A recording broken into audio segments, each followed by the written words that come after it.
Hello good evening everyone. Then I hope आप सभी लोग ठीक होंगे। बात करते हैं आज की लास्ट वीडियो मतलब 5.5 5 यूनिट की 5.5 मतलब जो हमारा सेकंड पेपर था उसकी आज लास्ट वीडियो होने वाली है। ये टॉपिक को समझते हैं, देखते हैं क्या है। देन आप लोग अपना जैसे जैसे पेपर ख़त्म होते चले जा रहे हैं वैसे वैसे आप लोग अपने नोट्स तैयार करते हुए रखें और अभी से पेपर की तैयारी शुरू करते हैं। तो टॉपिक के ऊपर बात करें हम। आज का टॉपिक क्या है? हमारा टॉपिक है 5.5 मैथ रिलेटेड कैरेक्टरिस्टिक्स मतलब गणित संबंधी विशेषताएं। लेकिन एक चीज़ है, गणित संबंधी विशेषताएं देखने से पहले हमें एक चीज़ मालूम होनी चाहिए कि जैसे हम बात करते हैं कि लर्निंग डिसेबिलिटी की टॉपिक चल रहा है हमारा मैथ रिलेटेड कैरेक्टरिस्टिक्स। तो हमने एक चीज़ देखी कि जो हमारा लर्निंग डिसेबिलिटी है, अधिगम अक्षमता होता है, उसमें अभी तक हमने रीडिंग रिलेटेड प्रॉब्लम्स देखी है ना, उसके कैरेक्टरिस्टिक्स देखे। फिर हमने राइटिंग रिलेटेड प्रॉब्लम देखी, उसके कैरेक्टरिस्टिक्स देखे। अब उसमें ही बहुत से लोगों को नहीं मालूम कि मैथ रिलेटेड प्रॉब्लम भी होती हैं अधिगम अक्षमता वाले बच्चों में। उसको देखते हैं हम बोलते क्या हैं, उसके बाद हम इसकी कैरेक्टरिस्टिक्स पर आएंगे।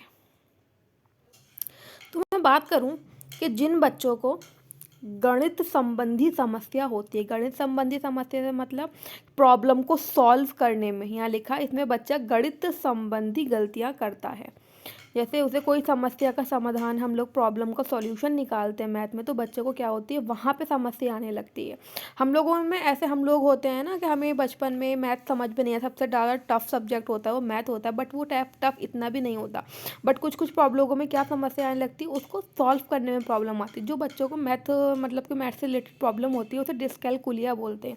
यहाँ पे लिखा हुआ है उसे उन बच्चों को डिस्कैलकुलिया मतलब बोलते हैं।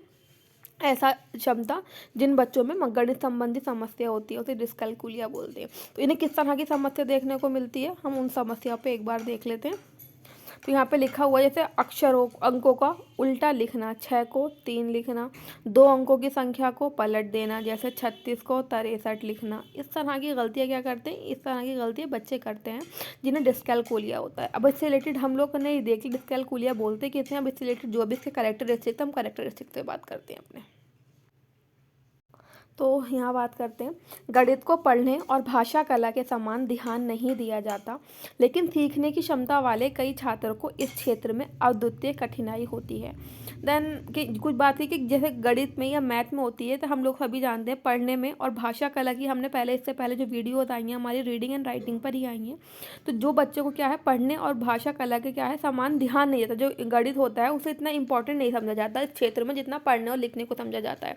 लेकिन जो बात की गई, जब जिन बच्चों को लर्निंग डिसेबिलिटी होती है, सीखने की अक्षमता वाले जो छात्र होते हैं, उन्हें क्या होता है, द्वितीय सेकेंडरी जो उनकी कठिनाई होती है, डिफिकल्टी इन बच्चों के सामने आती है, वो आती है विशिष्ट समस्याओं में आकार, स्थानिक संबंधों को समझने में कठिनाई होती है, दिशा से संबंधित अवधारणा, स्थानिक मान, दशमलव भिन्न और समय और गणित के तत्वों को याद करने में क्या होती है, इन बच्चों को समस्या होती है। जो विभिन्न कॉन्सेप्ट होते हैं हमारे मैथ के, कुछ कुछ पर्टिकुलर कॉन्सेप्ट को बच्चों को क्या होता है सॉल्व करने में समस्या आती है। तो इस तरह के बच्चे को जिनमें मैथ के पर्टिकुलर सॉल्यूशन करने में क्या है समस्या उनके सामने आ रही, तो उस बच्चों को हम डिस्कैलकुलिया बोलते हैं ना, कि बच्चे को कौन से दोष से गिरते थे, बच्चा डिस्कैलकुलिया से गिरते थे। और ये हमारा किसके अंदर आता है, ये हमारा लर्निंग डिसेबिलिटी अधिगम क्षमता के अंतर्गत आता है। इसकी विशेषताओं पे फोकस करते हैं, क्या क्या विशेषताएं होती हैं इन बच्चों की जिन्हें डिस्कैलकुलिया होता है।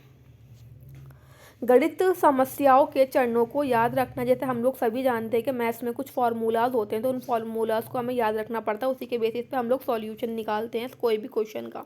तो इन बच्चों को कहाँ पे समस्या होती है, इन बच्चों को क्या होता है, समस्याओं के चरणों को याद रखने में समस्या होती है और उसे सही करना, शब्द समान समस्याओं को पढ़ना और हल करना महत्वपूर्ण समस्या क्षेत्र है। पर्टिकुलर पहले हमें चीज़ों को अंडरस्टैंड करना पड़ता है, उसके बाद हम उसे सॉल्व करते हैं, वो भी उसकी ट्रिक के थ्रू। तो इन बच्चों को चीज़ों को बनाए समस्या मतलब को इसे आइडेंटिफाई करने में किस तरह से कौन सी चीज़ें कहाँ पर सॉल्व होनी है और उस चीज़ को क्या है महत्वपूर्ण, बच्चों का ये क्या होता है एक क्षेत्र होता है जहाँ बच्चों को समस्या देखने को मिलती है। संख्याओं और मात्राओं को संसाधित करने में कठिनाइयाँ जिनमें शामिल हैं, इन बच्चों को क्या है संख्याओं को आइडेंटिफाई करने में और मात्रकों के कम ज़्यादा, जो हम लोग देखते हैं ना कि कम है, ग्लास में पानी कितना है, आधा था भरा हुआ था, इस तरह की जो क्वांटिटी होती है इन बच्चों को क्वांटिटी याद रखने में भी क्या होती है समस्या होती है।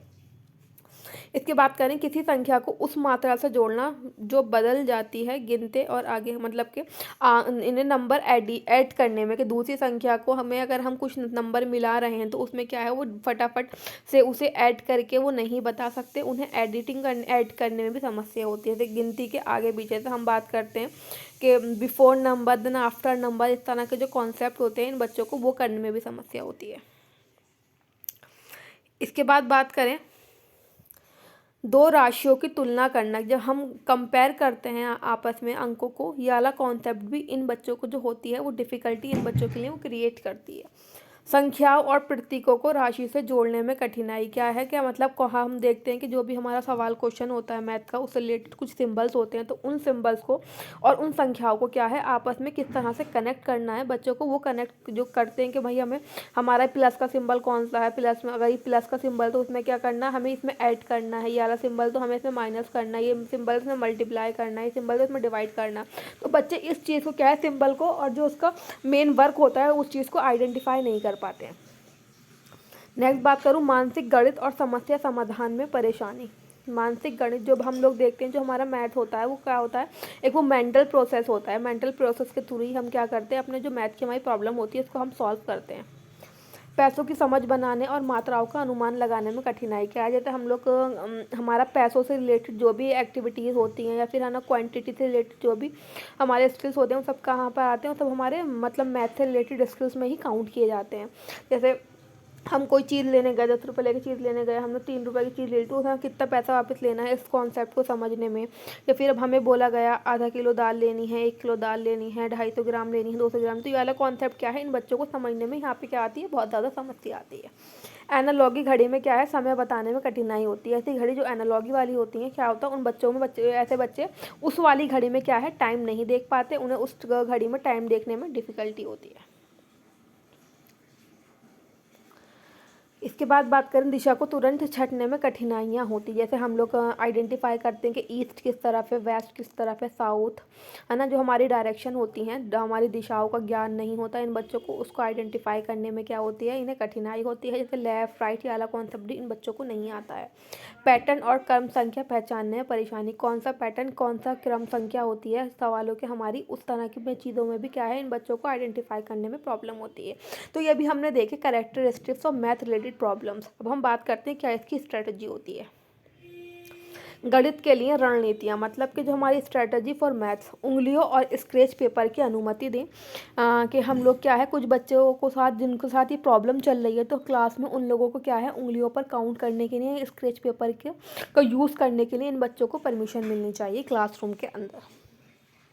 आगे बात करें आरेखों का प्रयोग करें और गणित की अवधारणाएं बनाएं। जिन बच्चों को इस तरह की समस्याएं होती हैं उन बच्चों के लिए क्लासरूम में क्या होना चाहिए, कुछ स्पेसिफिक उन बच्चों के लिए अलग से चीज़ें इंक्लूड करनी चाहिए जिन्हें जो समस्या से ग्रसित है। जैसे आरेखों का प्रयोग करें, गणित की उस पर अवधारणाएँ बनाएँ, वर्तमान गतिविधियां जिनमें सभी संवेदी तौर तरीके शामिल हैं, ऐसे जो हमारे प्रेजेंट टाइम में ऐसे स्किल्स मतलब ऐसी एक्टिविटीज़ कराएं जिसमें हमारे ऑल सेंसेस वर्क करते हैं। जैसे हमारा ऑडिटरी हो गया, विजुअल हो गया, टेक्टाइल हो गया, ये सब सारे सेंसेस यूज़ करके इस तरह से एक्टिविटी को बच्चों को ये करना चाहिए, शामिल करना चाहिए।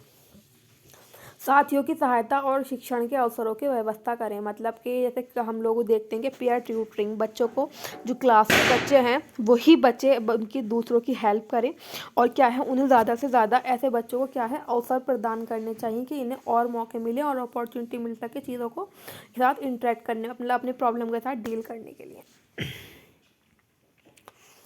ग्राफ पेपर उपलब्ध रखें ताकि छात्र गणित की समस्याओं में संख्याओं को संरक्षित करें। ग्राफ पेपर का यूज़ करें ताकि जो भी बच्चों के साथ में मैथ की प्रॉब्लम्स आ रही क्या है उसको वो अपने पास मतलब एक तरीके से नोट डाउन करके लिख रख सकें। समस्याओं को अलग करने के लिए रंगीन पेंसिल का प्रयोग करें, मतलब कि बच्चों के पास अवेलेबल होनी चाहिए क्लासरूम में, फिर उनके घर पे कलर पेंसिल अलग से। अगर बच्चों को कोई चीज़ समझ में नहीं आ रही है, कुछ कॉन्सेप्ट उसका अलग है, तो वो उन चीज़ों को हाईलाइट कर सके कलर्स के थ्रू। गणित के तथ्यों के साथ ड्रिल और अभ्यास के लिए कंप्यूटर का समय निर्धारित करें। अगर बच्चों के साथ क्या है इन तरह की प्रॉब्लम है तो उन बच्चों के लिए क्या है कुछ अलग से रूटीन बनाएं जहाँ पे वो अभ्यास कर सके कंप्यूटर पे समय उनका कुछ अलग से रूटीन दे के उन्हें कि कंप्यूटर पे बच्चा प्रैक्टिस कर सके इस तरह के क्वेश्चन करने के लिए। अभ्यास के लिए खेल जैसे सामग्री का उपयोग करें। जैसे बच्चों को जब हमें एक्स मतलब के प्रैक्टिस करानी है चीज़ की तो इस तरह से चीज़ों को मतलब खेल के थ्रू प्ले वे मेथड द्वारा बच्चों को क्या है सामग्री उपलब्ध कराएं और प्ले वे मेथड द्वारा ही बच्चों के साथ क्या करें रिवीजन करें और प्रैक्टिस करें जो भी हम लोगों ने क्लासरूम में एक्टिविटीज़ करी हैं। हाँ, तो हमारा जो हमारी मैथ रिलेटेड करेक्टरिस्टिक्स हमने देखा और उससे जो भी स्ट्रेटजीज थी हमने वो देखा। तो आज हमारी वीडियो है इस वीडियो के साथ आपका paper 2 characteristics of person with developmental disability finish होता है पेपर। इसके शायद 2 पॉइंट कुछ रह गए हैं बीच के, वो मैं देख के बहुत जल्दी आपको शेयर करूँगी इसके साथ साथ। देन आई होप आपको चीज़ें समझ में आई होंगी। Then thank you for watching my video.